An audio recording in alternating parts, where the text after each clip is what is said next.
Buenas tardes. Les damos la bienvenida a la conferencia del mes de marzo, Simulación multiagente y análisis de datos en la era del COVID-19. 2 estrategias para estudio y control epidemiológico. A continuación, el doctor Walter Fernández, presidente de esta academia, les dará la información del expositor. Buenas tardes. La Academia Nacional de Ciencias les da la más cordial bienvenida a la conferencia de hoy. Le agradecemos al doctor Santiago Núñez Corrales haber aceptado nuestra invitación para impartirla. El doctor Núñez Corrales obtuvo el bachillerato en Ciencia e Ingeniería de la Computación en el Instituto Tecnológico de Costa Rica y realizó sus estudios de posgrado en la Universidad de Illinois at Urbana-Champaign, donde obtuvo el grado de PhD en informática con un minor en estudios globales.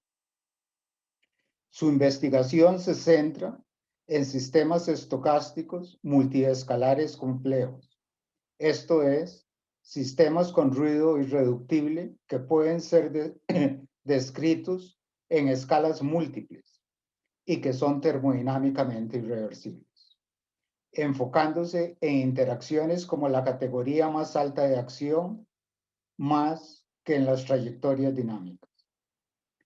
Cuenta con experiencia en el ámbito de ciencia, tecnología e innovación, así como en política pública, y tiene una amplia gama de intereses en temas relacionados a su formación, pero también en otros como filosofía de la ciencia.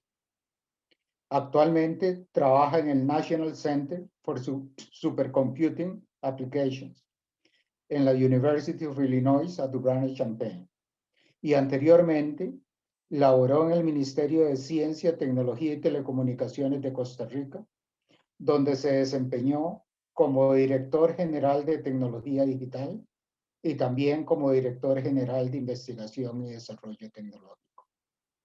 Con nosotros, el doctor Santiago Núñez Corrales, a quien le solicitamos, por favor, iniciar con su conferencia.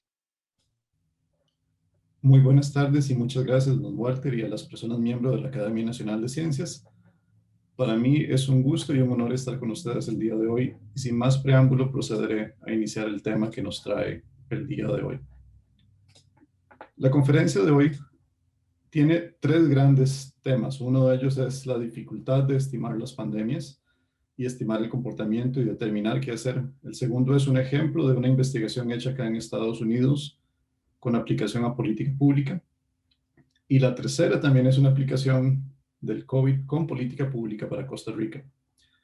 Dentro de las personas que han colaborado en esta investigación están el doctor Tomás de Camino Weck, y el doctor Tomás de Camino está en Costa Rica, y el doctor Eric Jacobson, quien fuese mi tutor de disertación, y además está aquí en la Universidad de Illinois en el Departamento de Biología Celular y Molecular. Creo que no es redundante decir que COVID ha dado un tremendo revuelo a las condiciones planetarias, a las condiciones locales, regionales y nacionales, y los números nos llevan casi hasta hace un par de días a 123 millones de casos o más de ellos, más de 2.7 millones de fallecimientos, y salvo la Antártida y tal vez Groenlandia por sus condiciones de vida, podríamos decir que es un fenómeno planetario. En particular, si vemos la vida diaria y los diferentes aspectos del mundo, ha transformado la forma en cómo nosotros procedemos en educación, nos ha hecho cuestionar la relación con el ambiente, ha cambiado tendencias de consumo, al menos, por ejemplo, aquí en Estados Unidos rápidamente los productos se acabaron y luego pasó en Costa Rica. Ha transformado las condiciones de la salud pública y nos ha colocado en una carrera contra el tiempo a utilizar equipos que antes solamente eran como los respiradores en pocas cantidades, sino que ahora se han vuelto una herramienta esencial. Han transformado la industria aeronáutica y finalmente el día a día de la persona costarricense, por ejemplo, ha sido transformada, sin duda. Y esto a través del mundo. Entonces, ¿cómo caracterizamos una pandemia? En términos de procesos y en términos de toma de decisiones. Hay un proceso de descubrimiento que ocurrió en diciembre del año 2019 en Wuhan. Se identifican factores preliminares que hacen que un agente infeccioso tenga ciertas características con respecto al proceso de su propagación. Posteriormente hay una planificación y mitigación inicial. Idealmente empiezan a desarrollarse instrumentos de medición más sofisticados. Por ejemplo, cuando aprendemos que el PCR es una prueba cara que toma tiempo, lo lógico es movernos hacia otro tipo de pruebas. Luego hay herramientas de mitigación de largo y mediano plazo. Esto requiere el uso de los datos que podamos conseguir en cualquier momento. Después hay un control de situación. Esto significa cuando ya tenemos un conocimiento de cómo operan las variables que determinan el movimiento del agente infeccioso y que determinan las variables de comportamiento humano, y por ende podemos llevar esto a un control en donde es posible esperar hasta tener estrategias y recursos de supresión, particularmente farmacológicos. Hablamos de vacunas en este caso. Y luego, si esta enfermedad se vuelve endémica, tiene que haber un sistema de prevención post-crisis. ¿Cómo mantenemos esto a raya perpetuamente, tal como ocurre, por ejemplo, con otras enfermedades? La primera pregunta entonces es, primero, ¿por qué las pandemias son difíciles de controlar? Esto no es intuitivo y nos debe llevar a algunas cuantas reflexiones. Primero, es difícil anticipar eventos improbables de gran impacto. La construcción de la psicología humana desde el punto de vista evolutivo nos lleva a sobreestimar algunos riesgos y subestimar otros, además de que hay un contexto en el cual numéricamente es difícil dimensionar estas circunstancias. Sin embargo, hay estudios que se hacen para tratar de clasificar estos riesgos de acuerdo a la probabilidad de ocurrencia, del menos probable a más probable, y la extensión del daño que pueden causar, desde ningún daño hasta un daño intolerable. Esto es lo que significa este color rojo. Hay riesgos que tienen consecuencias intolerables. COVID-19 empezó en su primer descubrimiento como algo improbable. Se conocía que es posible que existan estas pandemias, pero predecirlas con algún nivel de precisión es difícil. Pero ya para marzo del 2020 nos dimos cuenta que generaba un área intolerable de riesgo para las personas. Lo siguiente es que tenemos una percepción de la salud pública sesgada hacia la atención clínica, pues es lo más visible. Cuando pensamos en una epidemia o una pandemia, pensamos desde el punto de detección hasta el punto de tratamiento como un problema médico, y que para entenderlo debemos enfocarnos en la persona, el paciente o la infraestructura médica.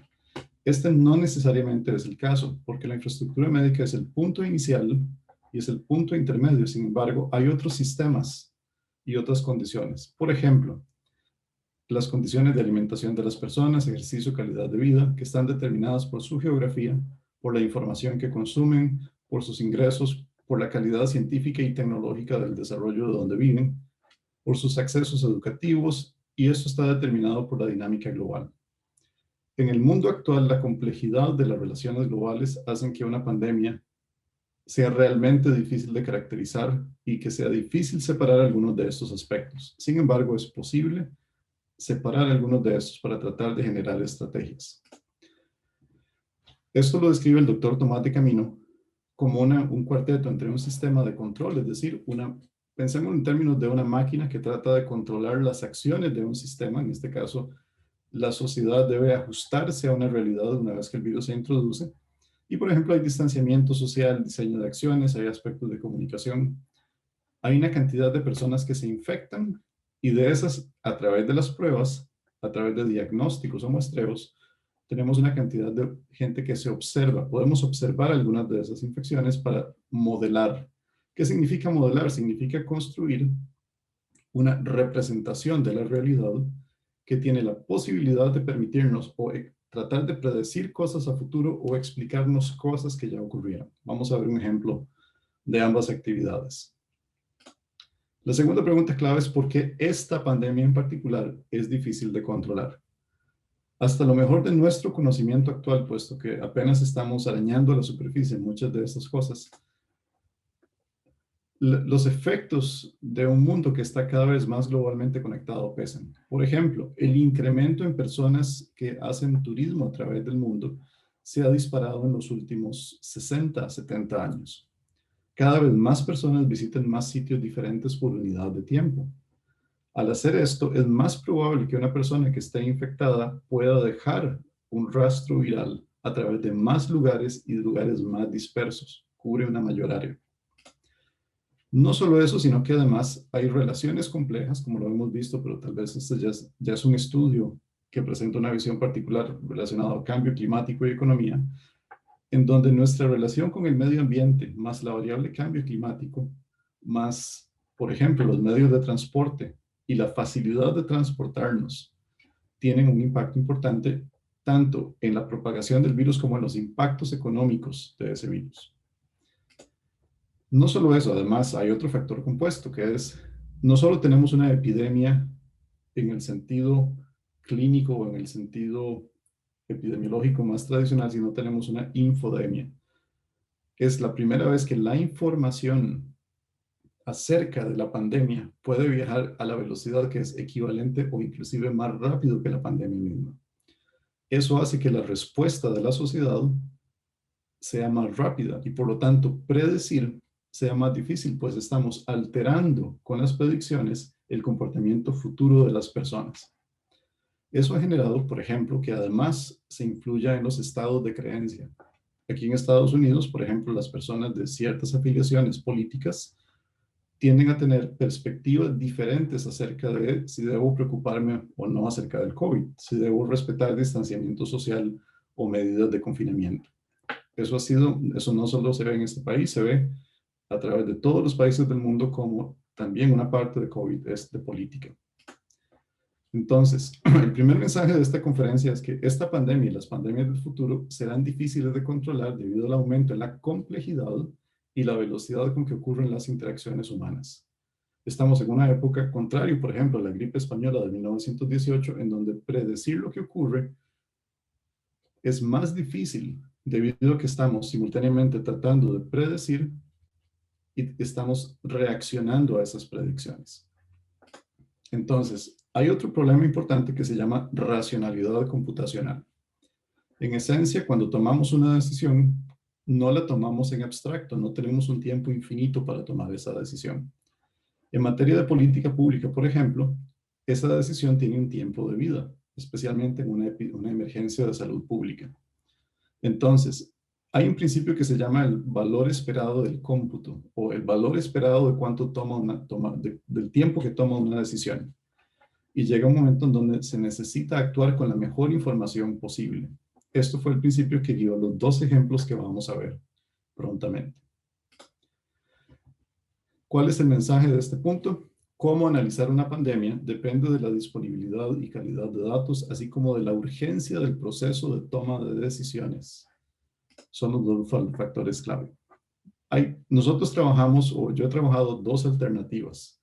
Veamos la primera, que fue modelado basado en agentes para las ciudades de Champaign y Urbana en Estados Unidos. Esto fue hecho con mi tutor, el doctor Eric Jacobson, quien es un colaborador muy cercano a través del tiempo y un gran amigo de Costa Rica. Para dar un contexto, Champaign Urbana se encuentra en la parte más este del medio oeste de Estados Unidos. Es este cuadrito a 250 kilómetros al sur de Chicago. El estado de Illinois, afortunadamente, desde el inicio de la pandemia, siguió fuertes recomendaciones científicas de todas sus universidades y las reglas que se establecieron a partir de los primeros casos fueron bastante apropiadas para la contención. Existen una gran cantidad de indicadores. Hay 8 regiones. La región central, que es donde estamos nosotros ubicados, es la región 6. Y en esta región siempre se ve positividad, cambio en la positividad cada 14 días, cambio de admisiones hospitalarias, disponibilidad de ventiladores, disponibilidad de camas de las UCIs, disponibilidad de personal médico y de camas, que esos son indicadores estándar. Y si nosotros nos vamos hacia el condado, del estado al condado, el condado de Champaign tiene cerca de 200,000 personas en su población total. Sin embargo, estos dos puntos, la ciudad de Champaign y la ciudad de Urbana, comprenden, cuando no está en la universidad en clase, son 100,000 personas, esa son la cantidad de habitantes, y cuando regresan las personas estudiantes, se convierte en una ciudad de 132.000 conjunta. Ambas ciudades funcionan en gran cooperación. Entonces, el problema que nosotros atacamos fue, ¿qué pasa cuando toda la población de estudiantes en agosto del año pasado iba a venir para acá? ¿Cómo se iba a comportar la dispersión del coronavirus? Debido a que la gran cantidad de personas que venían para acá traían una carga viral estimada mucho más grande de la que había dentro de esta ciudad. En marzo 8 ocurrió el primer caso. Para abril 21 había un 0.1% de la población infectada. En mayo 1, muy importante, se colocó la obligatoriedad de máscaras. Esto va a tener un rol importante en los resultados. La fase 3 fue los negocios, una vez que empezó a decaer la primera ola que ocurrió aquí, los restaurantes, bares y comercios podían permitir que las personas pidiesen, por ejemplo, alimentos, pero no pudieran quedarse en los establecimientos. En junio 26 se relajó para que algunas personas pudiesen estar en esos establecimientos. Para julio 8 había un 1% de infectados con un valor de tasa efectiva reproductiva relativamente bajo. En agosto 9 empezó esos 30.000 estudiantes tomaron 2 semanas en llegar de nuevo a la universidad. Entre mayo y agosto es un tiempo de vacaciones, son las vacaciones de verano. Y ahora toda esa gente regresa. En agosto 22 ya la gente está con sus apartamentos, está alistándose para comprar los útiles en las librerías y todo esto.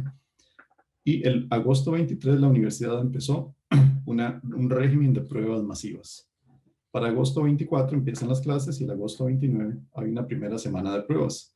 Nosotros mapeamos la mortalidad de acuerdo a la edad, de acuerdo a la CDC, y la fracción de la población cada 10 años. Y esto fue lo que nos permitió hacer algunos de los cálculos que veremos adelante. Todo esto fue posible gracias a que el Champaign-Urbana Public Health District es el equivalente del Ministerio de Salud para cada condado. Nos dio información transparente, pertinente, y la información que no es pública, nosotros logramos pedirla por correo y la interacción fue sumamente rápida. Gracias a esta organización fue que pudimos hacer el análisis.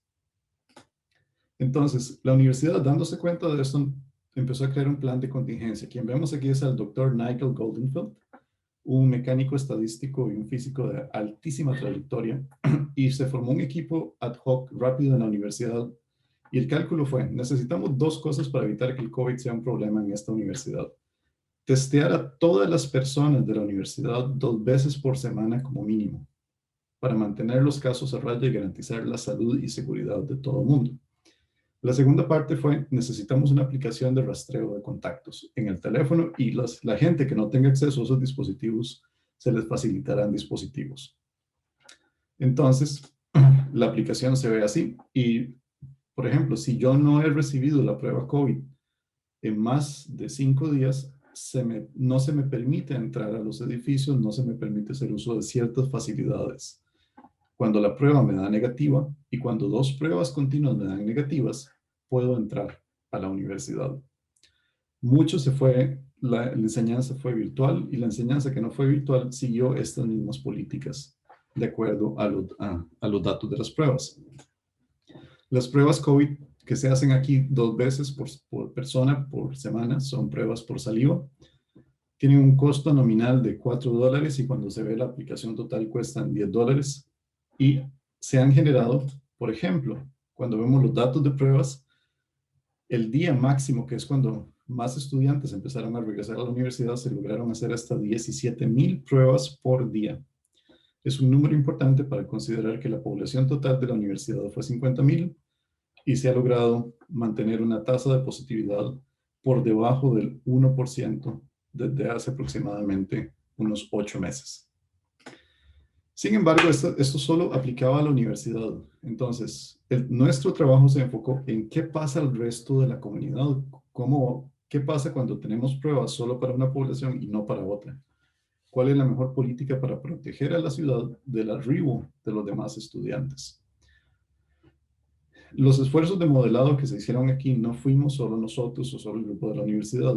Cerca de 5 grupos, o 5 grupos exactamente, entregaron resultados al condado o a las alcaldesas de las ciudades, por ejemplo, y de ahí se obtuvo un consenso.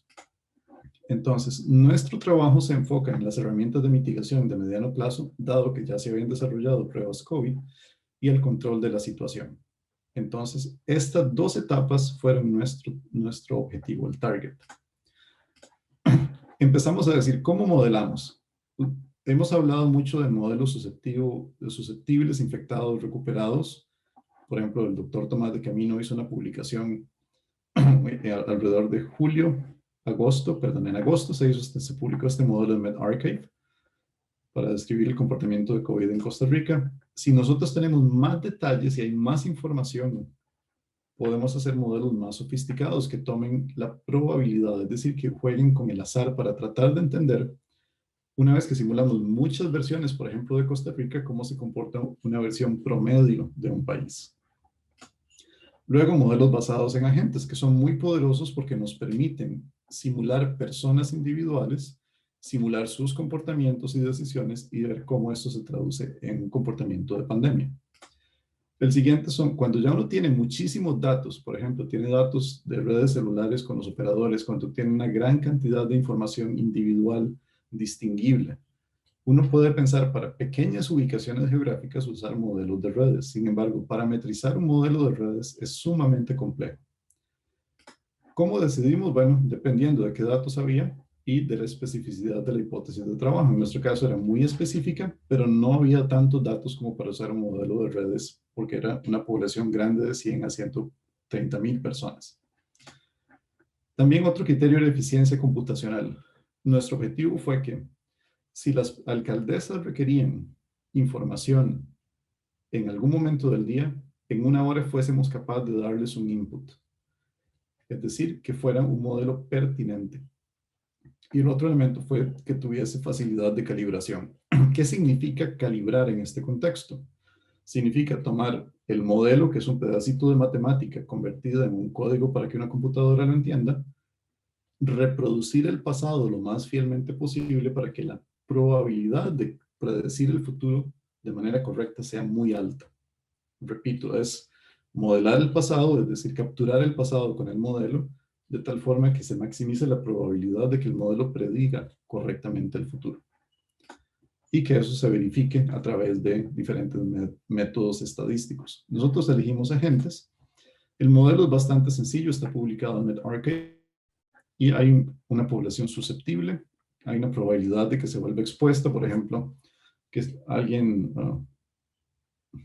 estornude y ande parte de algunas, y haya una carga viral ahí que pase que se pase por vía aérea.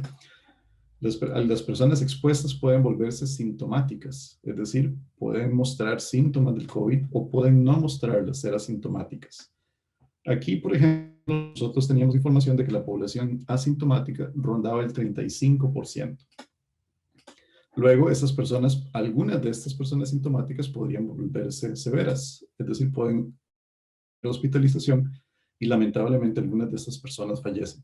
Sin embargo, hay otra ruta, la gente que se recupera. Más aún, a las personas nos interesa aplicarle las pruebas a las personas expuestas, a las personas sintomáticas y a las personas asintomáticas. Aquí es donde el mecanismo de la epidemia puede detenerse más fácilmente. Entonces, lo siguiente que hicimos fue simular medidas de política pública. Por ejemplo, simulamos confinamiento. Eso significa que alguna proporción de la gente que vive acá podía aislarse y había una efectividad. Por ejemplo, si estamos metidos en la casa porque queremos protegernos del virus, pero se nos olvida lavarnos las manos después de recibir comida cuando la compramos, ahí es una puertita que puede abrirse para que el virus entre. También simulamos qué pasa cuando nos distanciamos físicamente y cuando usamos mascarillas. Y también simulamos qué pasa cuando tenemos aplicaciones de rastreo de contacto que hacen que el proceso sea inmediato y no dependa de personas. Entonces, una de las cosas interesantes fue encontrar una ecuación. Esa es una de las poquitas ecuaciones que vamos a poner acá. Resolviendo un problema de cinética de gases. Y básicamente lo que dice es cómo se dispersa esa mezcla de líquido, virus, cuando nosotros, por ejemplo, estornudamos cuando conversamos. Y eso nos dio básicamente una ecuación para ver cómo ajustar ese modelo. Entonces, lo primero que nos dimos cuenta fue que la gente tomadora de decisiones quería ver cómo es que se movían las personas. Entonces, lo primero es construir un dashboard que muestre todas las posibles formas en que el modelo se puede configurar.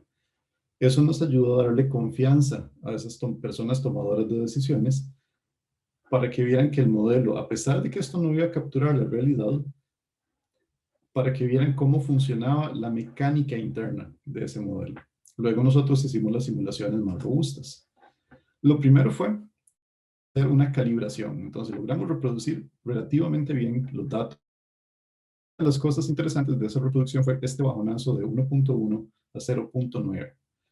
Resulta que lo que explica esta disminución del número efectivo de reproducción fue el uso de mascarillas. Eso fue muy interesante. Luego empezamos a analizar qué pasa con la intensidad de aplicar pruebas masivas. Descubrimos que alrededor del 40%, si el 40% o más de la población recibía esas pruebas COVID, era posible mantener a raya el contagio. Y especialmente para la gente asintomática era posible al menos sostener o reducir la cantidad de personas asintomáticas que, a pesar de no mostrarse enfermas, sin saberlo van a estar reproduciendo el virus en diferentes poblaciones. Calculamos la cantidad de casos activos y de baja movilidad para esas 2 semanas donde venía la gente, y si no se ponían restricciones, por ejemplo, en los de que no se puede salir a ciertos lugares, que los bares estuviesen abiertos, etc., el pico era más alto. Si no se hacía testing del todo, es una situación en donde el virus podía crecer libremente, como pasó en la Universidad de Carolina del Norte, que tuvo que cerrar sus operaciones muy rápidamente debido a la falta de pruebas con suficiente intensidad. El mecanismo de fondo es que lo que hacen las pruebas COVID es muy importante, remueven gente asintomática, remueven esa población que no podemos ver, que acarrea el virus y lo propaga. Eso pasa tanto cuando hay alta movilidad como cuando hay baja movilidad. Lo siguiente que hicimos fue analizar, bueno, qué tan costoso es aplicar el testing y qué tan costoso es reabrir operaciones económicas o reabrir la economía. Y a lo que llegamos fue que no importa la decisión, siempre va a ser costoso para la parte gubernamental, pero la mejor decisión es hacer la mayor cantidad de pruebas posibles, porque esa cantidad de pruebas posibles lo que va a hacer es que esta curva a futuro deje de crecer infinitamente hacia abajo. El artículo lo publicamos y en medRxiv el preprint o los preimpresos son un mecanismo muy efectivo cuando hay una crisis. No hay tiempo de pasar por el sistema tradicional de revisión de artículos por pares, donde se envía una revista, la persona editora lo asigna a alguien, etcétera, etcétera. Sin embargo, hay una versión de esta que está en revisión por pares. Al mismo tiempo, ese mismo día enviamos una recomendación a las ciudades de Urbana y Champaign, a ambas alcaldesas, con el artículo y con una hoja, básicamente una hojita donde describíamos la situación. Y básicamente lo que encontramos fue que si las restricciones se mantenían suficientemente fuertes, cerrando bares, cerrando restaurantes por esas 2 o 3 semanas, era posible tener menos casos que si no se aplicaba ninguna restricción. La decisión final fue complicada, como siempre hay factores políticos y económicos, y fue un intermedio de estas dos. También nos preguntamos qué pasa si la universidad se retrasa 4 días en procesar las pruebas, y eso daba un aumento. Afortunadamente la universidad hizo muchísimas más pruebas de las que esperábamos. Ahí hubo una cobertura interesante de prensa, y al final estos son los datos, por ejemplo, de casos agregados semanalmente confirmados de laboratorio, y estos son los resultados de nuestro modelo, que nos dan un valor intermedio y un comportamiento bastante cercano. Logramos predecir con bastante precisión lo que estaba ocurriendo, por lo menos para estas 2 semanas. La segunda que quiero presentar es más para el análisis de medidas no farmacéuticas de Costa Rica. Esto fue realizado con el doctor Tomás de Camino Beck, quien es biólogo matemático y experto en epidemiología. Para Costa Rica la cosa es un poco más difícil porque los datos son más escasos. La primera ola fue casos importados generalmente, y la segunda ya es cuando el virus empieza a dispersarse a través del país en tierra. Lo primero que empezamos a estudiar fue, bueno, ¿cómo se ve el número de pruebas de COVID que se hacen? Y se mantiene constante y menos de 5,000 pruebas por día. Eso significa que muy probablemente la cantidad de personas infectadas no necesariamente, que se detectan a través de los números de las pruebas de COVID, PCR, no necesariamente coinciden con el total o con el perfil típico de infección. Empezamos a ver también, bueno, las pruebas que se aplican versus la cantidad de casos nuevos. Esto fue desde el inicio de la pandemia hasta junio, julio. Y lo que encontramos fue básicamente que hay una alta correlación, es decir, la cantidad de casos está muy fuertemente correlacionada o estuvo fuertemente correlacionada con la cantidad de pruebas COVID que se hicieron. Eso significa que estamos midiendo lo que llega y no midiendo proactivamente. Al menos eso fue el caso hace algunos meses.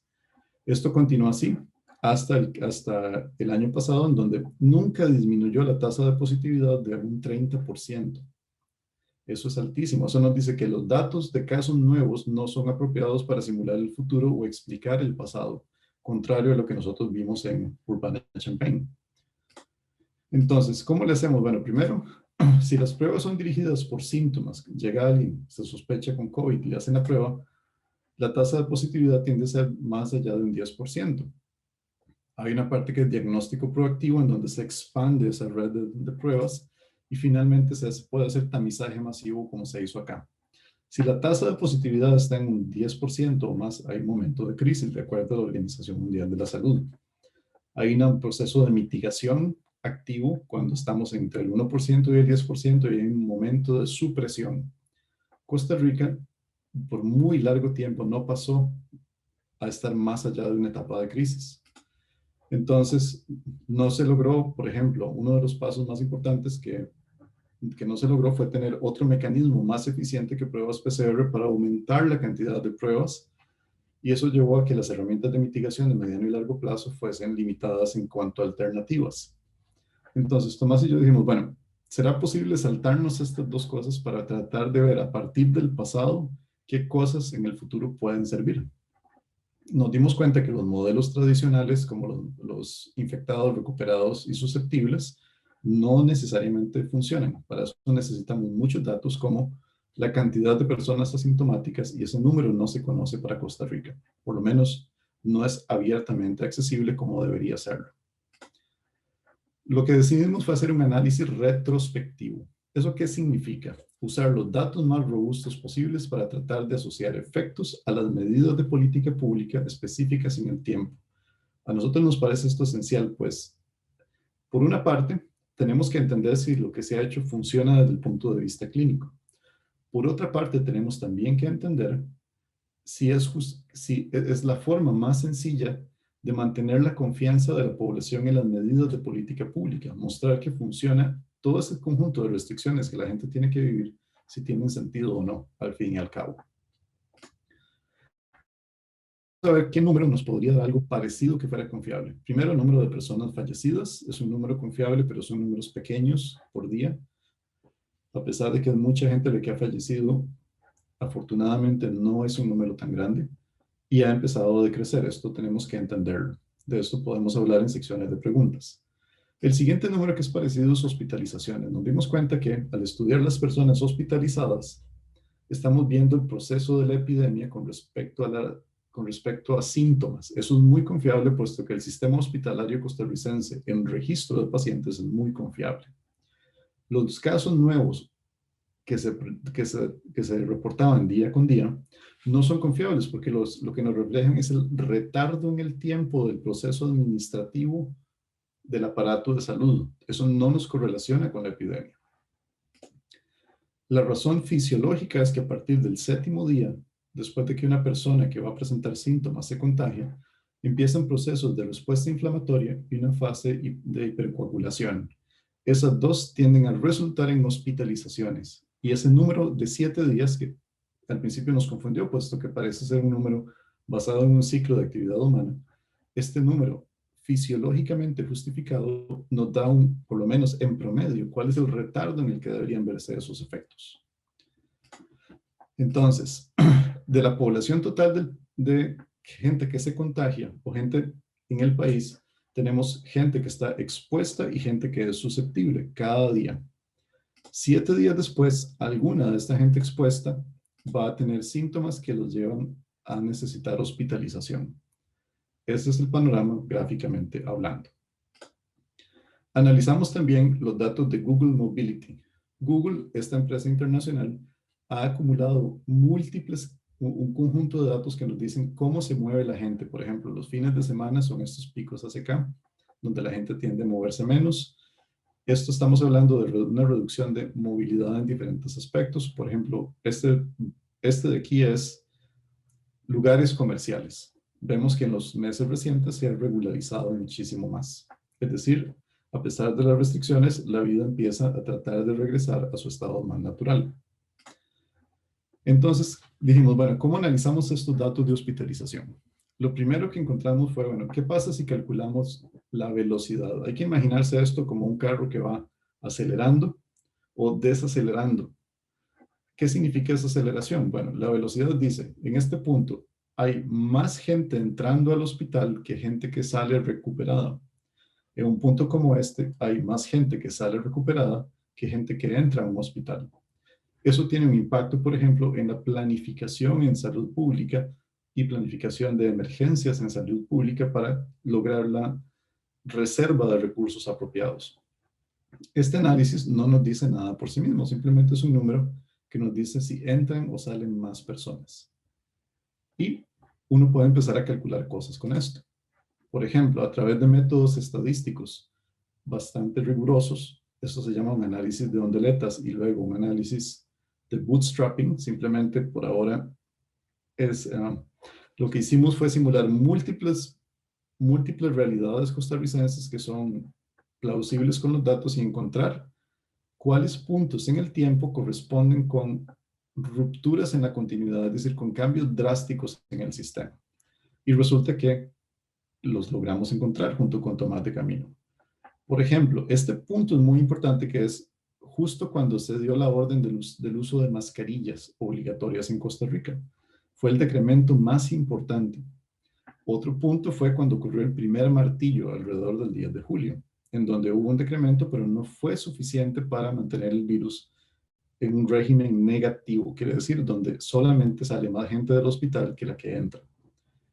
Este fue otro martillo, es decir, otro confinamiento, pero solamente en algunas regiones del país. Una de las conclusiones que encontramos fue que todo aparenta indicar que hacer confinamientos regionales no es una idea, es costoso económicamente, pero no necesariamente va a tener un impacto tan fuerte.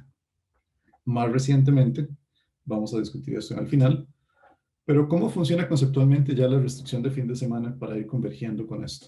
Entonces, imaginémonos que hay una persona que tiene su familia y que puede interactuar con un montón de otra gente. Esa persona va al trabajo, se devuelve y puede ser que alguien en la familia se contagie. Esta persona se contagia, va al trabajo, se devuelve, pero en Costa Rica, por las condiciones viales y de infraestructura, las interacciones entre semanas son limitadas.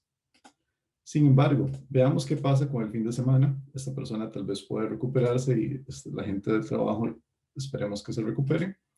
Pero en fin de semana es distinto. Está la persona, un viernes, en viernes va al trabajo, se devuelve, se contagia, la persona se contagia y empieza a moverse a través del país visitando playas, visitando amistades. Y si la restricción de fin de semana no existe, es muy probable que aumente la tasa de contagio, aumente la velocidad, la dispersión del contagio a través del territorio. ¿Qué pasa cuando ponemos mascarillas? Las mascarillas lo que hacen es evitar que los viriones, que la carga viral que se dispara en esas gotitas de saliva pasen hasta el 90-97%. Entonces está la misma persona, va al trabajo, se devuelve, puede ser que alguien se contagie, pero ahora esta persona usa una mascarilla. Entonces, si usa una mascarilla, baja la probabilidad. Y si esta persona se detecta que tiene COVID, a pesar de que estuvo en contacto con otra gente, no necesariamente la contagió. Lo mismo ocurre cuando está la combinación de las medidas de restricción vehicular de los fines de semana y las mascarillas. Aun cuando no haya restricciones, por ejemplo, al usar la mascarilla, hay menos probabilidad de que otros grupos se contagien. Entonces, en resumen, la restricción de fin de semana restringe las interacciones de largo alcance, mientras que las mascarillas decrementan la probabilidad de cada paso del contagio hasta un 97%.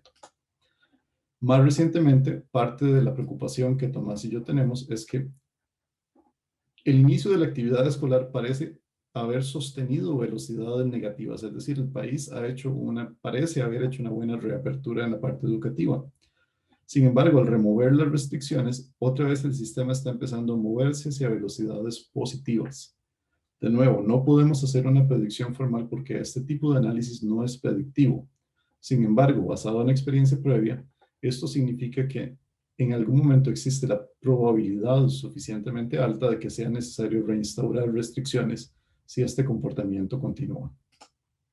Esta es una versión más, un zoom de lo que vimos anteriormente.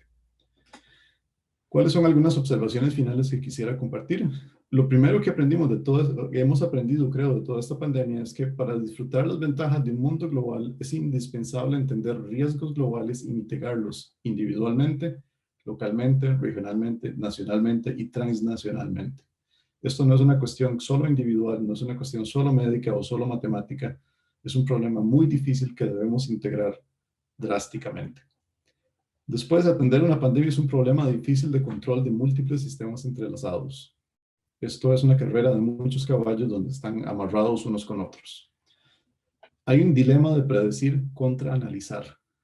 Para hacer predicción o análisis, por ejemplo, lo que hicimos acá en Estados Unidos versus en Costa Rica, depende de la calidad de los datos, de si son datos abiertos de buena calidad, de si el método como se obtuvieron los datos no tiene los retrasos. Existe una serie importante de criterios que deben cumplirse y además el costo de tratar de mejorarlos en un tiempo finito. De nada nos sirve tener un modelo sumamente sofisticado que toma 2 o 3 semanas en correr para dar una gráfica, cuando lo que necesitamos es tener un modelo que día a día nos dé una visión de cómo se ven las cosas. Y sin evaluar las medidas no es razonable esperar confianza pública. Esto es lo que nos movió a Tomás y mi persona para mover esto. Finalmente, es indispensable mejorar los mecanismos de respuesta a crisis en Costa Rica, y eso incluye el financiamiento para el sector ciencia y tecnología y la integración de la diáspora nacional, especialmente cuando se trata de temas de salud.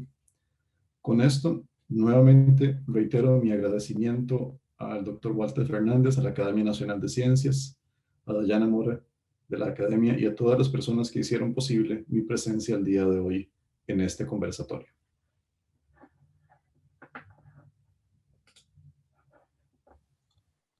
Muchas gracias, Santiago, por tan interesante e importante conferencia. Ahora abrimos la sección de preguntas. Vamos a aceptar preguntas por el Zoom y preguntas por el Facebook.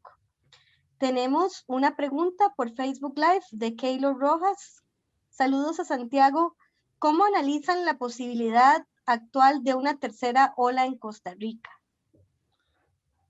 Esa es una excelente pregunta. Concretamente, la velocidad de hospitalización, primero, repitiendo, es el parámetro más confiable con el que contamos debido a los retrasos de los datos que reflejan la parte administrativa versus la parte clínica. Con respecto a las olas, ¿cómo definimos una ola primero en este paradigma? Básicamente, una ola puede caracterizarse como el periodo de tiempo que comprende velocidades mayoritariamente positivas. Eso es importante. Entonces, quitando el inicio, que el inicio fueron casos importados, cada una de estas olas, cada uno de esos periodos se puede considerar como una mini ola, por decirlo así. Pero esto está tamizado a través de las medidas de política pública. Cada vez que nosotros vemos una velocidad de hospitalización sostenida, es decir, que más personas entran a hospitales que las que salen recuperadas, es un signo de que en la población general va a haber mucha más gente infectada. Eso es uno de los temores actuales. Nuevamente, esta velocidad está creciendo rápidamente. Eso quiere decir que por factores, por ejemplo, de eliminación de restricciones de fines de semana, probablemente hay una mayor mezcla entre la población. La gente viaja a distintos lugares y está contagiando a personas que usualmente no contagiaría porque no interactúa con ellas.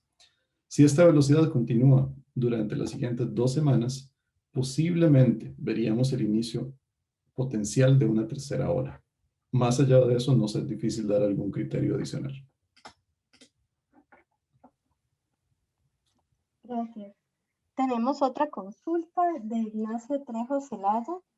¿Cuán disponibles son ahora los datos de salud en cantidad, calidad y oportunidad? Excelente pregunta. Los datos básicos que se refieren a cantidad de casos, a hospitalizaciones, es decir, los datos que hemos visto a través de toda la historia de la pandemia en Costa Rica se mantienen abiertos a través de un sitio de la caja. Sin embargo, esos datos solo nos permiten llegar hasta acá. Son insuficientes. Los datos de casos nuevos, como hemos hablado, tienen una pésima calidad y no son representativos de la realidad porque dependen del esquema de pruebas que es bastante limitado y pobre. Y el gran reto, creo yo, es si tuviésemos datos específicos anonimizados con frecuencia diaria, lo cual es un problema trivial de base de datos que fue resuelto hace unos 20 años, no entiendo por qué no ocurre aún, sería posible hacer un análisis más detallado, por ejemplo, de frecuencia de contactos, de ver cuáles lugares son más propensos a que exista esa mezcla una vez que se eliminen o se coloquen las restricciones.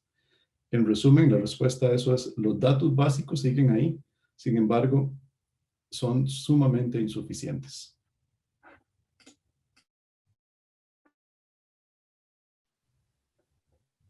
¿Alguna otra consulta de las personas asistentes del Zoom o del Facebook? Abrimos el espacio para consultas.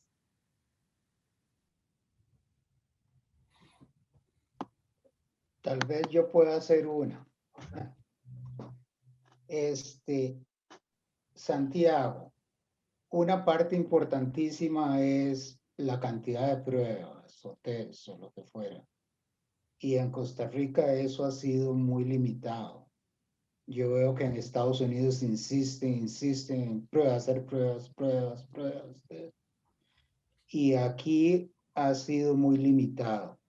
Y me imagino que en otros países también en desarrollo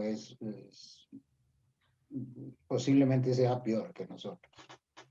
Entonces es una situación muy difícil, digamos, en ese caso. Con las mascarillas es muy interesante ver el efecto, porque en todos esos gráficos se ve muy marcado cuando hay el uso de las mascarillas empieza y se ve cómo crece el asunto. Y también con medidas de restricción.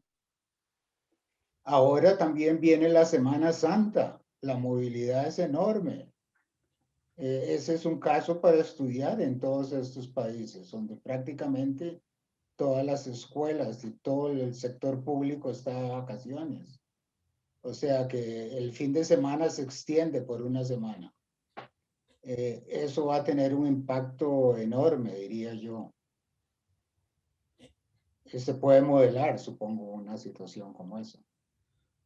Correcto. Nuevamente, en el caso de Costa Rica, debido a que faltan muchísimos parámetros, tal vez modelar no es la palabra correcta. Podemos hacer una estimación a partir de resultados retroactivos. Sin embargo, debido a que el mecanismo de mezcla de población realmente es un caso específico de mecánica estadística de sistemas de partículas que interactúan, ese es por debajo es una versión general, más específica de eso, podemos hacer ciertas especulaciones científicamente motivadas.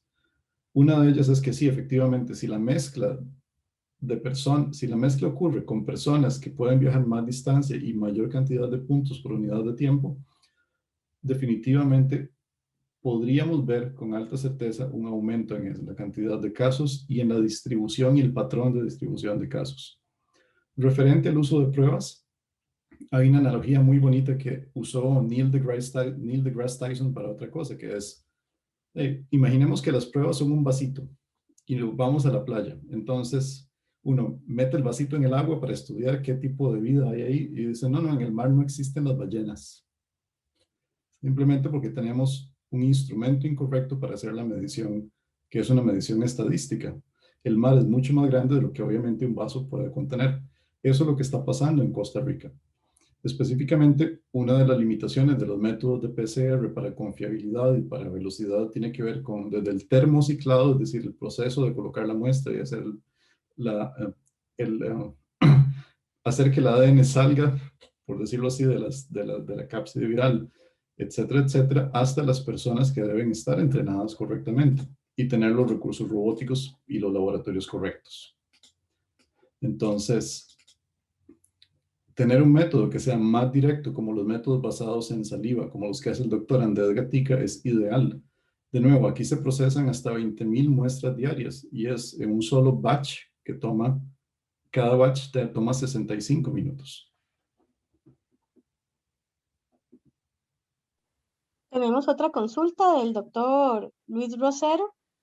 La pregunta es, ¿tienen explicación de la gran caída de contagios y hospitalizaciones en enero? Es una excelente pregunta. Es algo que Tomás y yo estamos empezando a estudiar con mucho mayor ahínco. En ese sentido, pareciera, de nuevo, voy a poner esto porque hay un efecto importante. Y esto fue también en comunicación con el doctor Daniel Quesada, que es el coordinador de emergencias hospitalarias de la Caja. Hubo varias situaciones interesantes. Una fue, vámonos antes de enero.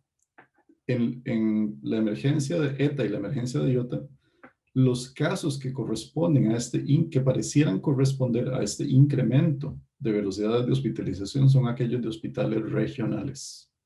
Una de las cosas interesantes del modelo es que captura estas cosas.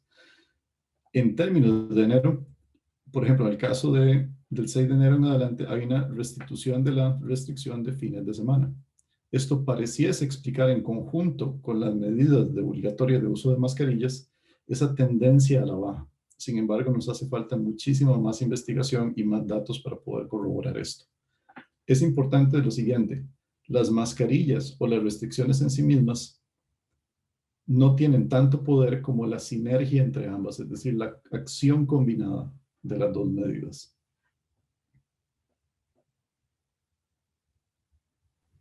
Gracias, Santiago. Tenemos una última consulta. ¿Se ha visto algún impacto de la vacunación en el modelo? Buena pregunta.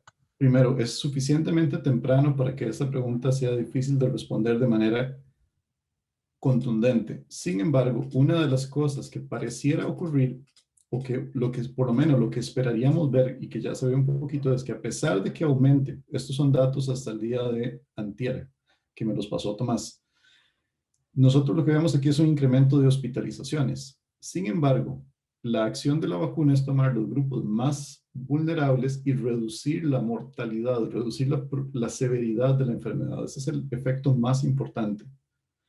Y esos deberíamos notarlo como una caída en la mortalidad, cosa que de manera efectiva pareciese que estamos empezando a observar. Esta mortalidad habría que analizar y por eso es súper importante tener datos anonimizados abiertos. De nuevo, es un problema de bases de datos que se resolvió hace 20 años si se tiene gente competente.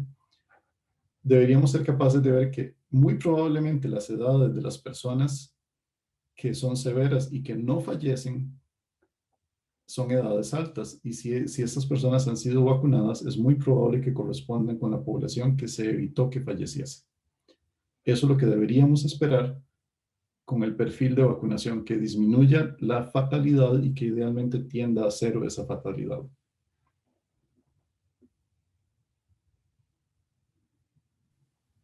Bueno, y con esta consulta cerramos el bloque de preguntas.